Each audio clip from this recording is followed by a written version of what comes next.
Ya, assalamualaikum warahmatullahi wabarakatuh. Hari ini kita akan melakukan simulasi terkait perubahan posisi pada pasien. Ada beberapa posisi yang harus kita gunakan pada pasien, kita berikan pada pasien karena ada indikasinya. Artinya indikasinya ada sesuatu yang pada pasien yang terjadi dan harus diberikan posisi yang berbeda, bukan hanya posisi terlentang. Sebelum kita melakukan perubahan posisi di pre-interaksi, alangkah baiknya kita melakukan kontrak dulu pada pasien. Jadi sebelum kita melakukan fase kerja, kita kontrak dulu dengan pasien. Yang pertama yang kalian lakukan adalah mengorientasikan apa yang akan kalian lakukan. Mungkin sudah pernah diajarkan. Jadi misalnya, selamat pagi Bu. Ya, perkenalkan nama saya Sister Dewi. Hari ini saya bertugas di ruangan ini. Bu, Ibu kan dalam kondisi terlentang terus ya Bu, kakinya tidak bisa jalan ya. Nah, karena tidak bisa jalan kakinya, lumpuh, maka kita akan melakukan perubahan posisi. Nah, ada beberapa posisi yang bisa Ibu nantinya gunakan untuk bisa tidak hanya begini, kalau begini terus bisa jadi nanti bagian punggungnya panas atau mungkin bisa luka. Nah itu, jadi harus ada kontrak dulu ke pasien. Sambil tanya, bersedia nggak? Nah, kalau dia bersedia, maka kita akan melakukan tindakan. Itu kalau misalnya merubah posisinya karena pasien lumpuh. Ya, kalau misalnya pasiennya lumpuh, nggak bisa jalan, nggak bisa gerak, kan harusnya kita miring kanan, miring kiri ya. Karena ada kalau dengan keperawatan, ada namanya merubah posisi miring kanan dan miring kiri. Kenapa? Karena dengan memiring ke kanan atau ke kiri, daerah yang tertekan di belakang itu sirkulasinya bisa bagus. Karena kalau terlentang terus, sirkulasinya juga tidak baik, menurun sirkulasinya. Bisa jadi nanti daerah-daerah yang belakang luka, lecet, luka. Nah, posisi yang bisa diberikan pada pasien ada beberapa. Sus, saya sesak sus. Jadi salah merubah posisinya ya Bu? Iya sus.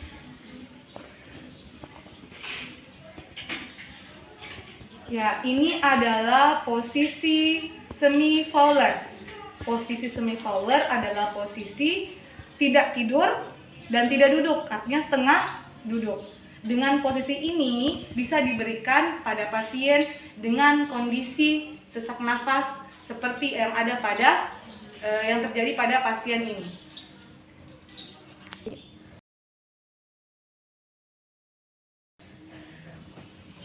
Apa yang kita rasa Bu? Sesak sus. Saya kasih naik kita di tempat jadi ya baik sus. Nah, bedanya dengan posisi semi Fowler, untuk posisi ini, posisi Fowler adalah posisi pasien dalam kondisi duduk. Biasanya pasien akan diberikan posisi Fowler ketika indikasinya biasanya misalnya pasien dengan kanker paru, di mana ada cairan di dalam paru-parunya sehingga posisi Fowler lebih nyaman untuk pasien untuk pengembangan dadanya. Fowler, posisi dengan posisinya itu 90 derajat, jadi duduk pasiennya. Jadi kalau Fowler dia 90 derajat, sedangkan semi Fowler 15 sampai 30 derajat posisi tempat tidur. Ya. Posisi ketiga adalah posisi SIM. Posisi ini biasanya digunakan kalau misalnya pasien dalam kondisi tirak baring lama seperti ini, kita sangat berharap di daerah belakangnya tidak luka, kita bisa berikan posisi SIM. Yang kedua, posisi ini juga bisa kita gunakan ketika pasien akan diberikan obat lewat anus. Kan biasanya kan ada obat masuk lewat anus, lewat lubang anusnya. Kalau mau masukkan lewat lubang anus, nggak mungkin langsung begini. Jadi harus berubah di posisi pasien. Alangkah baiknya menggunakan posisi SIM. Yang mana itu posisi SIM? Saya sekarang coba berbalik ya. Satu bantal ini kita letakkan di tangan sebelah. Nah, kita berbalik begini, berarti tangan sebelah kirinya. Posisi bantal iya. Ini nyaman ya ini. Coba sedikit ke sana. Ya, ini tangan seperti ini. Ya. Nah, tangan yang kanannya ke belakang. Ini nyaman begini? Ya, oke. Untuk supaya ini posisinya ini di antara sela kaki, dia begini. Nah. Oke, ini adalah posisi SIM. Jadi tak ada bantal di bawah tangan kiri, kemudian ada bantal di antara dua sela kaki, berarti bertumpunya kaki kirinya seperti ini ya, dan tangan yang sebelah kanannya diposisikan seperti ini.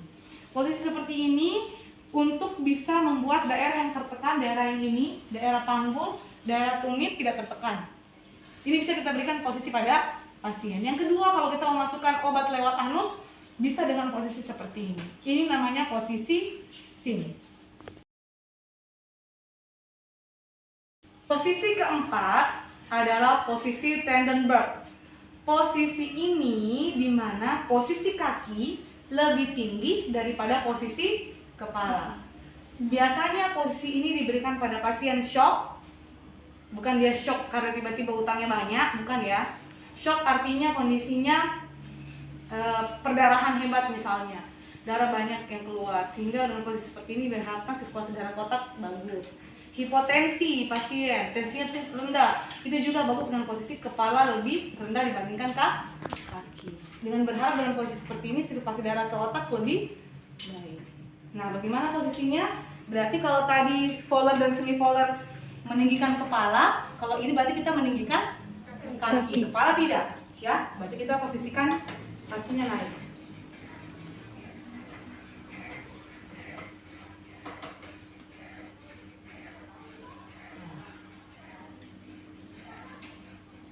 Oke. Posisi seperti ini diharapkan aliran darah kotak lebih lancar. posisi tendon, posisi di mana kaki lebih tinggi daripada Posisi kepala. Oke.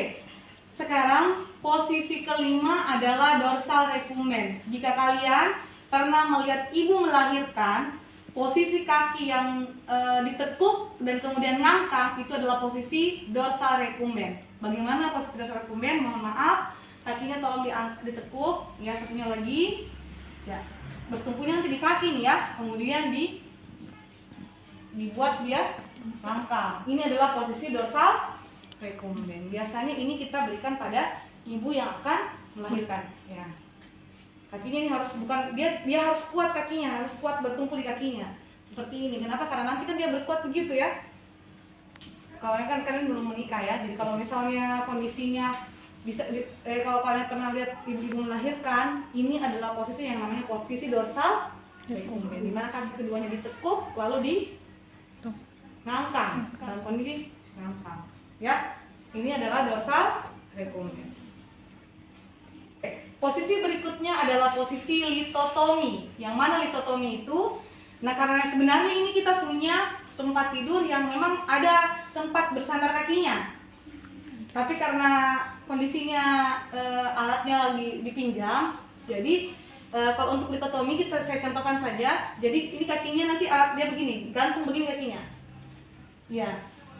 Dia ngangkang dan tergantung seperti ini. Ini litotomi. Jadi ada alat di sini yang menopang begini.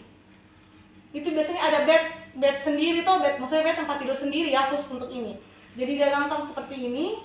Nah, biasanya ini diberikan posisi seperti ini kalau ada orang yang mau dipasang IUD, kontrasepsi, KB. KB itu alat kontrasepsi yang masuk di dalam rahimnya itu posisinya seperti ini.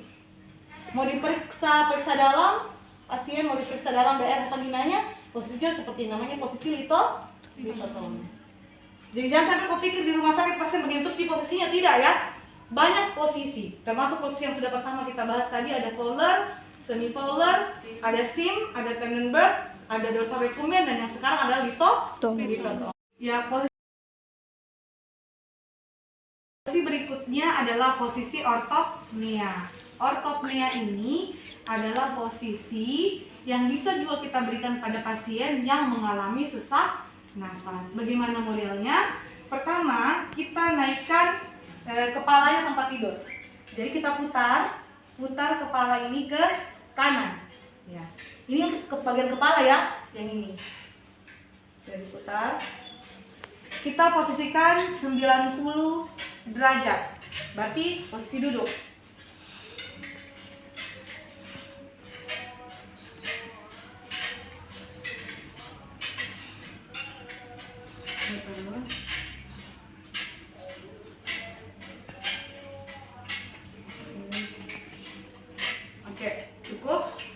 Kemudian kita simpan meja. Ini meja ya. Ini meja kita simpan di antara kaki pasien. Permisi Bu. Ya, seperti ini. Ini mejanya. Kita agak sorong ke pasien seperti ini, ya. Kemudian kita simpan satu bantal di atas meja. Dan satu bantal lagi kita simpan di bawah kaki pasien. Kemudian kita minta pasien untuk bersandar di bantal. Ini adalah posisi ortop. Ya. Posisi ortop, di mana posisi tempat tidur dinaikkan 90 derajat atau Fowler. Kemudian kita simpan meja di antara dua kaki pasien. Lalu bantal ada di atas meja satu dan satunya di bawah kaki pasien, di bawah tumitnya, dan kemudian pasien bersandar pada bantal. Ini adalah posisi ortopnea. Posisi berikutnya adalah posisi genupektoral. Yang mana genupektoral itu posisi seperti orang lagi nungging. Kenapa posisi ini harus diberikan pada pasien? Biasanya posisi ini diberikan untuk pasien-pasien yang akan dilakukan pemeriksaan di daerah rektumnya, daerah anusnya ya, yang diperiksa. Dengan posisi seperti itu juga bisa diberikan pada pasien. Yang bagaimana genupektoral? Tolong tengkurap dulu. Ya, tengkurap. Ya, posisi ini adalah posisi genupektoral, di mana posisi kepala lebih rendah dan ada posisi daerah bawah ini dinaikkan ke atas. Ini posisi yang tepat untuk melakukan pemeriksaan daerah anus. Rektum, sigmoid bisa dilakukan pemeriksaan melalui posisi genupektoral. Posisi berikutnya adalah posisi supinasi. Supinasi posisinya seperti ini, terlentang seperti ini. Ini adalah posisi supinasi. Daerah bahu, jadi ini nanti bantal ada ini, agak ini sedikit. Diangkat sedikit ininya. Jadi kepala itu sampai daerah bahu itu ada bantal yang menopang. Ini adalah posisi supinasi.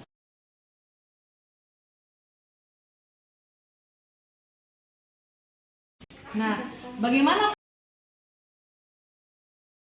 posisi pronasi? Pronasi dia tengkurap. Biasakan posisi tengkurap dulu. Ya. Enggak, tengkurap lurus begini ya. Tangannya seperti ini. Kita akan simpan bantal di daerah dada dengan daerah bawah.